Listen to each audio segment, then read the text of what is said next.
अरे भैया, ये तो सब आप लोग तो अपने घर के लोग हैं, डिमांड वाली बात नहीं। ये तो कवि सम्मेलन, अपना कवि सम्मेलन है, इसीलिए तो और पढ़ना है। दद्दू बहुत ही बढ़िया संचालन कर रहे हैं।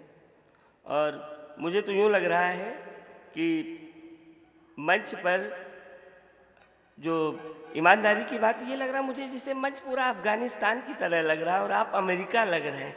मंच पे जैसे आप जो तालिबान की सरकार बैठी हुई है, आप केवल इसीलिए बैठे हुए हैं। अगर मेरा इशारा समझ रहे हैं तो जोरदार तालियां बजा दीजिए। देखिए साहब, ये उन्नाव के लोग हैं। कुछ लोगों का ये चुनही खाते हैं, बादशाह साहब चुनही खा रहे थे, चुनही बल्कि दे रहे थे दद्दू को, तमाम लोगों को। दद्दू भी हमारे चुनही खाते हैं। अच्छा, कमाल तो ये कि दोनों दद्दू चुनही खाते हैं। बड़े जितने दद्दू हैं हमारे, तो उन्नाव के लोग भाई साहब, ईमानदारी की बात, ये हुक्के में भी कोकीन भर के पी सकते हैं। ये क्वालिटी है उन्नाव के लोगों में।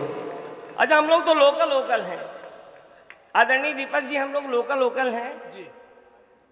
IBN 7 न्यूज 24 एक आता है, 50-100 हमारे उसमें पड़े हुए हैं। अमर उजाला में डेली एक कविता छपती है। हम लोग लोकल लोग हैं। लेकिन मैं प्रणाम में करता हूँ, बहुत बढ़िया कवि सम्मेलन आपने किया। 4 लाइनें आपको देकर, चूँकि हमें देश की बहुत सरिता जी बैठी हैं और हमारे राजा साहब मुन्ना भैया बैठे हैं। एक बार मुन्ना भैया के लिए जोरदार तालियां। भाभी जी हमारी कहीं बैठी होंगी, उन्होंने कवि बना दिया इनको। भाभी जी बैठी हैं। और ईमानदारी की बात है कि भाभी जी से एक बार इधर गलती से मैं प्रोफेसर हो गया ला का, तो बच्ची से बात होने लगी, तो भाभी जी से भी बात होने लगी। अच्छा, भाभी जी से जब बात होने लगी बच्ची के माध्यम से, तो फिर बच्ची से कम भाभी जी से ज़्यादा बात होने लगी। और जब भाभी जी ज़्यादा, तो उन्होंने इनके बारे में बताया कि कैसे ये इनका सारा सिस्टम कैसे सही है। 4 लाइनें इनके लिए, फिर 4 लाइनें मुन्ना भैया के लिए देके मैं अपनी जगह ले लूँगा। वैसे मैं शिष्य हूँ आदरणीय कमलेश शुक्ला राजहंस का। मैं ईमानदारी की बात है कि 1.5 घंटे मैं इनके बनाए हुए पथ को और आगे बढ़ाता हूँ। ये 1.5 घंटे की बात करते हैं, मैं 4-5 घंटे तक बैठ के पढ़ सकता हूँ। मैं प्रोफेसर हूँ, पढ़ता ही पढ़ाता रहता हूँ। जोरदार तालियाँ इनके लिए बजाइए। सुनिए, देखिए और भाभी जी को देखिए, तो जो इन्होंने पीड़ा बताई कि फूटी हुई अरमान की भड़िया निकल गई। भैया, ऐसे नहीं सुना जाता है। मुकेश श्रीवास्तव को सुनने का एक मतलब होता है। मैं लोकल हूं और लोकल को सुनने का भी लोकल से मौत। जोरदार तालियों के साथ दोनों हाथ ऊपर करके लोकल हो रहा है समय कि फूटी हुई अरमान की भड़िया निकल गई और पिक्चर में जो बिल्डिंग थी वो मड़िया निकल। और अब जो लाइन पढ़ने जा रहा हूं मुन्ना भैया, भगवान कसम मैं अब समझ पाया कि आप 2-2 बजे रात तक क्यों नहीं घर जाते हैं, क्यों नहीं जाते हैं। अब मैं समझ पाया हूं कि बोटे हुए अरमान की भड़िया निकल गई और गैया समझ के लाई थी चाची जिसे घर में, घर आई तो वो मर कहीं पड़िया निकल गई। घर आई तो वो मर कहीं पड़िया निकल गई। और क्या हो रहा है इनके साथ, ये अंतिम 4 पंक्तियां मैं बैठता हूं मुन्ना भैया के लिए 4 पंक्तियां देखे हैं।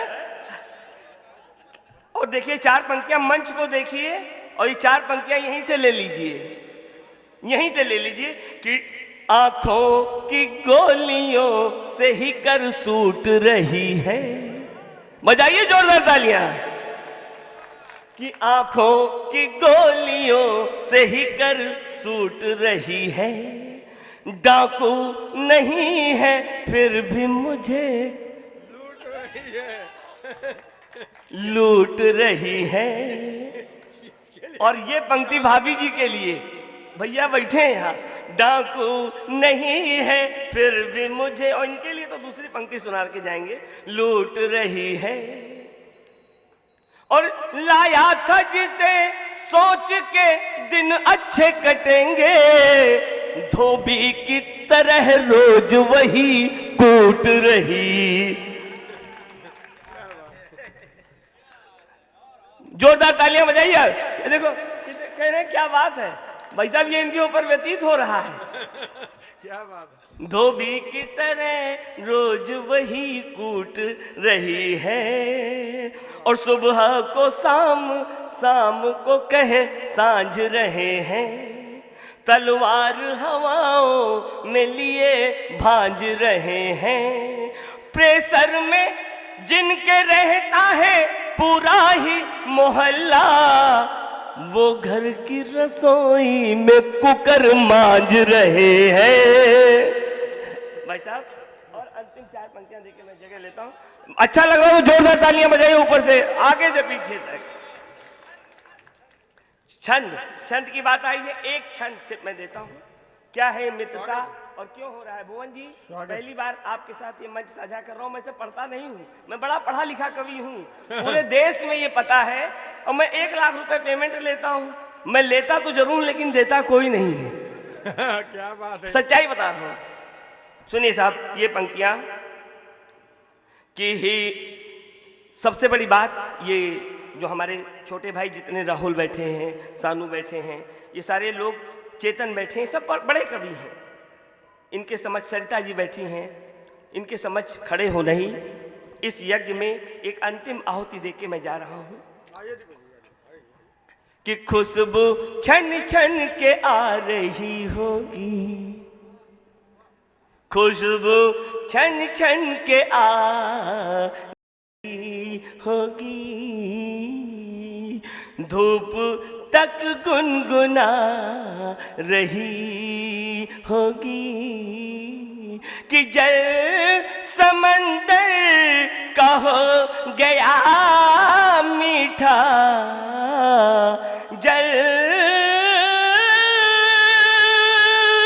समंदर का हो गया मीठा, वो नदी में नहा रही होगी, जल समंदर का हो गया मीठा, वो नदी में नहा रही होगी। और अंतिम 4 पंक्तियां मुन्ना भैया के लिए मैंने कहा था। मैं 2 संचालक जी, पूरी रात काव्य पाठ करने वालों में मुझे कोई बुलाता ही नहीं, इसीलिए डर के मारे कि आ गया तो जाएगा नहीं। भुवन जी, सच्चाई है। सुनिए साहब, ये आपके लिए, सारे मित्रों के लिए क्या है, क्यों हम लोग यहाँ जुटे हैं, बहुत अच्छा। क्या वजह ही हमें को रखने वाले। सुन लीजिए वो कविता जिसने मुकेश श्रीवास्तव को मुकेश श्रीवास्तव बनाया, और जो थोड़ी बहुत भी पहचान कहीं से भी हो पाई तो इस कविता की वजह से। इस कविता के केवल 2 छंद आपके बीच में रखता हूं, अपनी जगह लेता हूं कि नत मस्तक नटवर नागर पर नित नवनियोज की संधि है, निष्कंटक निलय निवारण पर निर्वाचित नौ अनुबंधी है। नद नदिया निस्तारण है और नद का निनाद निर्द्वंदी है। हम नीति नियंता निर्विकार निमिषावतार के नंदी है। नटराजन नट रूपण से उपजी झनकार हमी में है। आदरणीय अध्यक्ष जी ने बहुत अच्छा काव्य पाठ किया, कमलेश जी ने बहुत बढ़िया बात बताई भारत में क्या क्या है। अंतिम 4 पंक्तियां देता हूं और अपनी जगह लेता हूं कि नटराजन नट निरूपण से, गला पूरी तरह के चोक, 101 डिग्री का बुखार, आंसू भाई की मोहब्बत। नटराजन नट निरूपण से उपजी झनकार हमी में है। निर्लिप्त नियोजित तान सेन सुर का दरबार हमी में है। निर्विघ्न निरापद निराकार कबीरा का सार हमी में है। और नरमुंड निपाट निहाल हुई ऐसी टंकार हमी में है। क्या कहना। तुलसी के तारण भाव लिए तरुवर हैं तापित चंदन के, तम पर तड़ाग की कौंधन हैं ज्योति कलश अभिनंदन के। वाह ये है हिंदुस्तानी संस्कृति। तम पर तड़ाग की कौंधन हैं ज्योति कलश अभिनंदन के। तन तान तने है ताकत से उल्लंघन है तटबंधन के। अरे हम ही मूसक हैं बप्पा के, हम हैं जटायु रघुनंदन के, हम हैं जटायु रघुनंदन के, हम हैं जटायु रघुनंदन के। कि हम भरत पुत्र हैं सिंहों के, संग खेल बड़े हो जाते हैं। ये है हिंदुस्तानी संस्कृति कि हम भरत पुत्र हैं सिंहों के, संग खेल बड़े हो जाते हैं। और वो ही सरहद हो जाती है हम जहां खड़े हो जाते हैं। और अंतिम पंक्तियां, हम जहां खड़े हो जाते हैं। नभ की नाभि पढ़ने वाले जीवंत प्रमाण हम ही तो हैं। हमने ही दिया दशमलव को युग के निर्माण हम ही तो हैं। जो सागर पर भी तैरे हैं पत्थर पाषाण हम ही तो हैं। और हम ही हैं कालजयी गीता गुरु ग्रंथ पुराण हम ही तो हैं। जो दुष्ट दलन में वज्र बने वो गर्वित हाड़ हम ही तो हैं। राहों पर अड़े सिकंदर के मजबूत केवाड़ हम ही तो हैं। अरिहंत जिसे सुन दौड़ पड़े गज की चिंगाड़ हम ही तो हैं। और हमने ही बेधा मीनों को अर्जुन के बाण हम ही तो हैं। अंगद सी अटल प्रतिज्ञा हम ही पल में परिवर्तन है। अभ्यागत हेतु खड़े हैं हम दीपों की लौ का वर्तन है।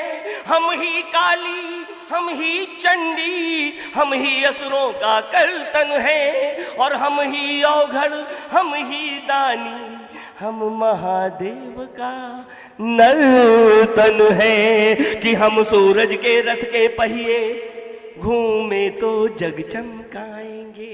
ये अंतिम लाइनें हैं सच्ची वाली। और आपका आशीर्वाद इन पंक्तियों को उसी तरीके मिलना चाहिए जैसे पूरे हिंदुस्तान में मिलता है कि हम सूरज के रथ के पहिए घूमे तो जग चमकाएंगे। हिंदू मुस्लिम सिख ईसाई हम सब कि हम सूरज के रथ के पहिए घूमे तो जग चमकाएंगे। हम पर्वतराज हिमालय हैं तूफानों से टकराएंगे। हम सागर हैं जो ठहरे हैं छेड़ेंगे तो लहराएंगे। और हम रंग बसंती चोला है गहराए थे गहराएंगे। गहराए थे गहराए वाह वाह वाह वाह गहराए थे गहराएंगे। कि राणा प्रताप की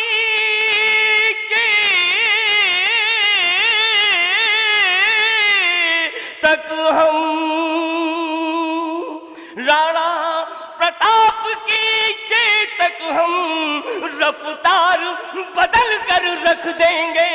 हम भगीरथी के वंशज हैं जलधार बदल कर रख देंगे। हम ही गांधी हम ही सुभाष यलगार बदल कर रख देंगे। और हम आपस में यदि एक हुए संसार बदल कर वाह वाह वाह वाह वाह वाह वाह राणा प्रताप की चेतक हम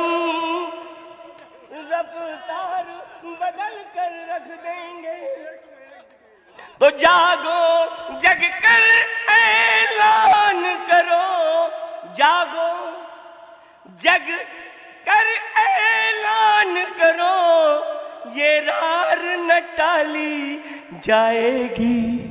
और जो आंख उठेगी भारत पर वो आंख निकाली